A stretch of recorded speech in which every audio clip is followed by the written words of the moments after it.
Giant Steve story in Minecraft. Giant Steve আমার চ্যানেলের মধ্যে আমি এর থেকে বেশি পাওয়ারফুল এন্টিটি সম্পর্কে কোনোদিনও ভিডিও বানাইনি। সত্যি জায়ান্ট স্টিভ অনেক পাওয়ারফুল।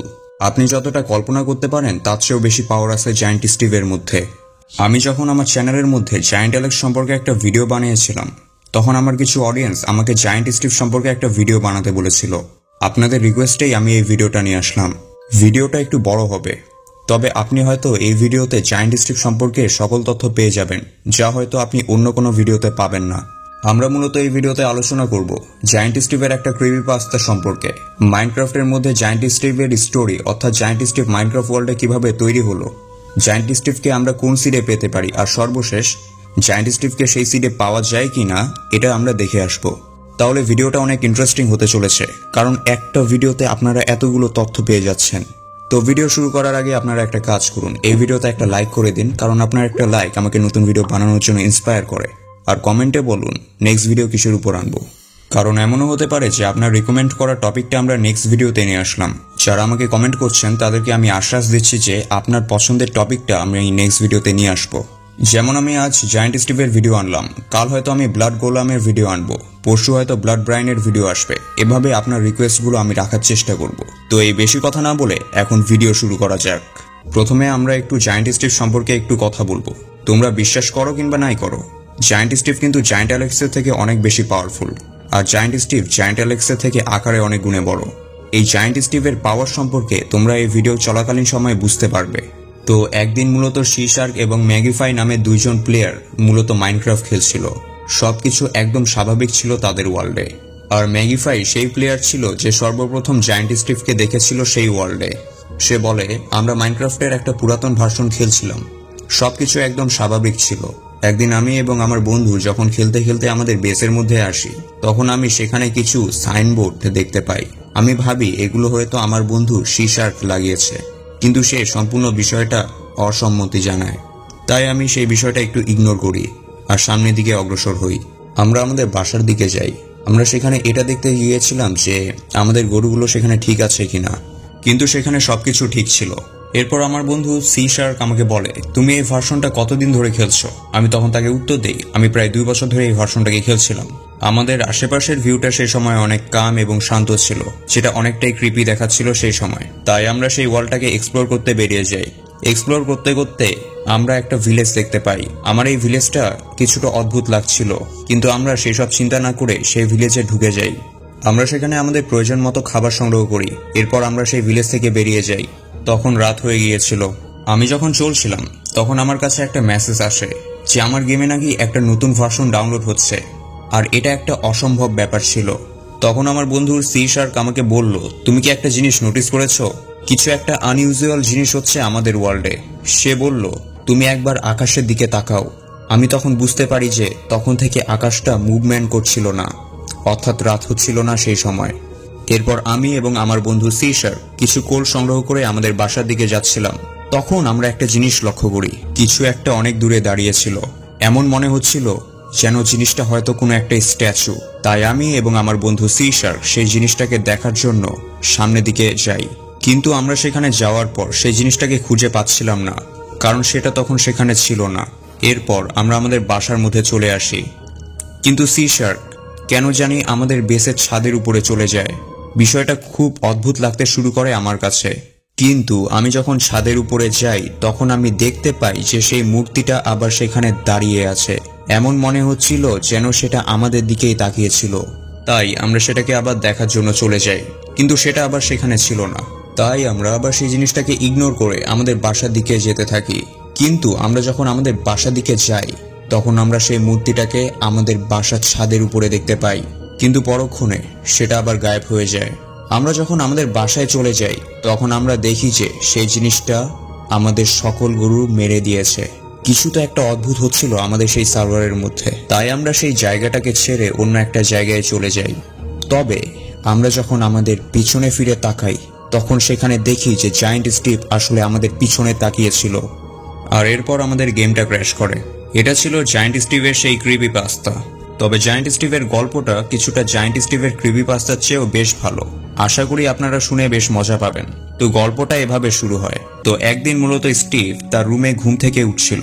ঘুম থেকে উঠে সে ভাবছিল, আমি আমার বাসার মধ্যে কিভাবে আসলাম। এমন মনে হচ্ছিল যেন স্টিভ কোনো একটা স্বপ্ন দেখেছে। সে সেই জিনিসটাকে কোনো রকম ভাবে ভুলতে পারছিল না। তবে সে কোনো রকম ভাবে নিজেকে কনভিন্স করে। সে যখন তার রুম থেকে বের হয় তখন একজন ভিলেজার স্টিভের কাছে আসে। তখন সে স্টিভকে বলে, আমাদের গ্রামের তোমার মতোই একটা নতুন প্লেয়ার এসেছে। স্টিভ এই কথাগুলো ভেবে বেশ শক ছিল, কারণ স্টিভ নিজেও আগে স্বপ্নের মধ্যে এই জিনিসগুলো এক্সপিরিয়েন্স করেছে। তখন সে সেই ভিলেজারের সাথে দেখার জন্য যায় যে আসলে গ্রামের মধ্যে কে এসেছে। সে সেই প্লেয়ারকে দেখে শক ছিল, কারণ সেই প্লেয়ারটা আর কেউ না, বরঞ্চ অ্যালেক্স নিজে ছিল।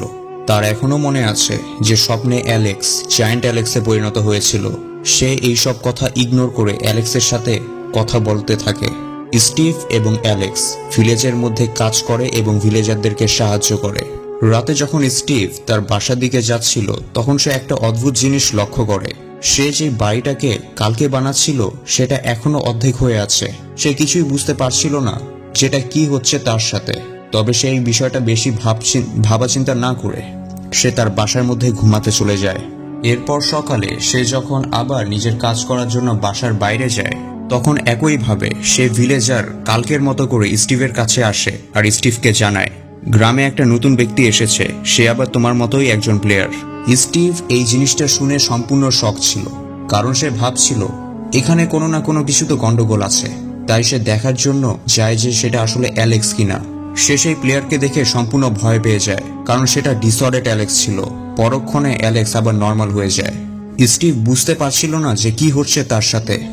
তখন আকাশ থেকে একটা বিদ্যুৎ চমকায় আর সেই ভিলেজারের সারা স্কিনে ব্লাড ছড়িয়ে থাকে।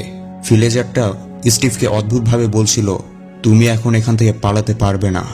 স্টিভ যখন সেখান থেকে পালিয়ে যাচ্ছিল তখন তার পাশের ব্লকগুলো ডাস্টে পরিণত হচ্ছিল। এরপর স্টিভ যখন তার গ্রাম থেকে বের হয় কিছু দূরে যাওয়ার পর সে দেখতে পায় যে তার গ্রামের পাশে একটা ব্যারিয়ার লাগানো আছে, যাকে সে কোনো রকম ভাবে ক্রস করতে পারছিল না।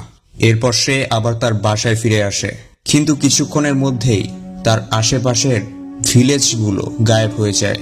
শুধু তার বাসাটাই সেখানে বাকি ছিল। এরপর স্টিভ এর সাথে জায়ান্ট অ্যালেক্স কথা বলতে থাকে এবং নিজের কিছু ভিশন দেখায়। স্টিভ এইসব দেখে দৌড়াতে থাকে আর সামনে একটা দরজা দেখতে পায়। তাই সে সেই দরজা খুলে ভেতরে ঢুকে যায় আর সে একটা অদ্ভুত জায়গায় চলে আসে। কিন্তু সে দরজাটা সেখান থেকে গায়েব হয়ে গিয়েছিল ততক্ষণে। তাই সে বাধ্য হয়ে সেই টানেলের রাস্তা দিয়ে সামনে এগোতে থাকে আর হাঁটতে হাঁটতে আবার সে একটা দরজা দেখতে পায়। তাই সে দরজাটা খুলে তার ভিতরে ঢুকে আর সেখানে একটা পোর্শন রাখানো ছিল। এরপর সেখানে অনেকগুলো অ্যালেক্স চলে আসে আর তারা স্টিভের উপর আক্রমণ করে দেয়। স্টিভ তার জ্ঞান ফিরে পাওয়ার পর তাকে একটা এন্ডলেস লুপের মধ্যে খুঁজে পায়। সে যেই রুমেই যাচ্ছিল সেখানে শুধু নিজেকেই দেখতে পাচ্ছিল। সে বাধ্য হয়ে অ্যালেক্সকে বলে, তুমি কি চাও? অ্যালেক্স তখন স্টিভকে জানায়, আমি চাই তুমি যাতে এই পোর্শনটা নিয়ে নাও স্টিভ, না হলে তুমি এখান থেকে কখনোই বের হতে পারবে না। তখন বাধ্য হয়ে স্টিভ সেই পোর্শনটাকে নিয়ে নেয়। পোর্শনটা নেওয়ার পর স্টিভের স্কিনটা জায়ান্ট অ্যালেক্সের মতো হতে থাকে আর দেখতেই দেখতে সে জায়ান্ট স্টিভে পরিণত হয়। এখন আমরা জানবো যে আমরা এই জায়ান্ট স্টিভকে মূলত কোন সিডে পেতে পারি। তো এটা মূলত জায়ান্ট স্টিভের সেই সিডটা যেখানে মূলত জায়ান্ট স্টিভকে পাওয়া যায়। আপনি এই সিডটা মাইনক্রাফটের ক্রিপিপাস্তা উইকি থেকে পেতে পারেন। আর ক্রিপিপাস্তা উইকি হলো এমন একটা ওয়েবসাইট যেখানে মূলত সব ধরনের আরমান লেজেন্ডের স্টোরি লেখা হয়ে থাকে। আর এখন আমি মূলত যে সিডটা দিলাম সেটা মূলত মাইনক্রাফটের জাভা এডিশনের মধ্যে কাজ করবেন। আমরা এখন দেখার চেষ্টা করব যে আসলেই কি এই সিডে জায়ান্ট স্টিভকে পাওয়া যায় কিনা। তো আমরা মূলত সেই ওয়ার্ল্ডে স্পন হয়েছিলাম। ওয়ার্ল্ডটা একদম নর্মাল ছিল। এরপর আমি সেখানে কিছু টুল বানাই নিজের সার্ভাইভালের জন্য আর আমি জায়ান্ট স্টিভকে খোঁজার জন্য বেরিয়ে যাই। আমি আগে জায়ান্ট স্টিভের পায়ের ছাপগুলো খুঁজছিলাম, তবে আমি সেখানে কোনো ছাপ পাই না। এরপর সেখানে রাত হয়ে যায় আর আমি সেখানে একটা ভিলেজও খুঁজে পাই। তবে ভিলেজটা অনেক ক্রিপি ছিল, কারণ সেখানে চারদিকে রেড টর্চ আর সোল স্যান্ডের আগুন জ্বলছিল। আর আমরা যত বেশি এই ভিলেজটার ভিতরে ঢুকছিলাম আমরা তত বেশি ক্রিপি একটা ভাইব পাচ্ছিলাম। এরপর আমরা সেখান থেকে বেরিয়ে আসি আর যাওয়ার সময় আমরা সেখানে কিছু পায়ের ছাপ লক্ষ্য করি যেটা 4x5 এর ছিল। তখন আমরা সেগুলোকে ফলো করতে থাকি আর ফলো করতে করতে আমরা জায়ান্ট স্টিভকে পেয়ে যাই। সেই জায়ান্ট স্টিভ আমাদের দিকে তাকিয়েছিল আর কিছুক্ষণের মধ্যেই আমরা সেখানে মারা যাই। অর্থাৎ জায়ান্ট স্টিভ কোনো রকম ভাবে মুভমেন্ট না করেই আমাদেরকে মেরে ফেলেছিল সেখানে। এর থেকেই বোঝা যায় যে জায়ান্ট স্টিভ আসলে কতটা পাওয়ারফুল। আশা করি আপনাদের এই ভিডিওটা অনেক ভালো লেগেছে। যদি ভিডিও ভালো লাগে তাহলে ভিডিওতে একটা লাইক, আর খুব ভালো লাগলে বন্ধুদের সাথে শেয়ার করতে একদমই ভুলবেন না। মাইনক্রাফটের মধ্যে জায়ান্ট স্টিভের মতো আরও একটা ক্রিয়েচার আছে যার নাম হলো দ্যাট থিং, যেটা মূলত স্টিভের একটা ইভিল ভার্সন। আমরা অলরেডি আমাদের চ্যানেলে এ সম্পর্কে একটা ভিডিও বানিয়ে রেখেছি, আপনারা যদি না দেখে থাকেন তাহলে দেখে নিতে পারেন। তো ধন্যবাদ, দেখা হবে নেক্সট ভিডিওতে।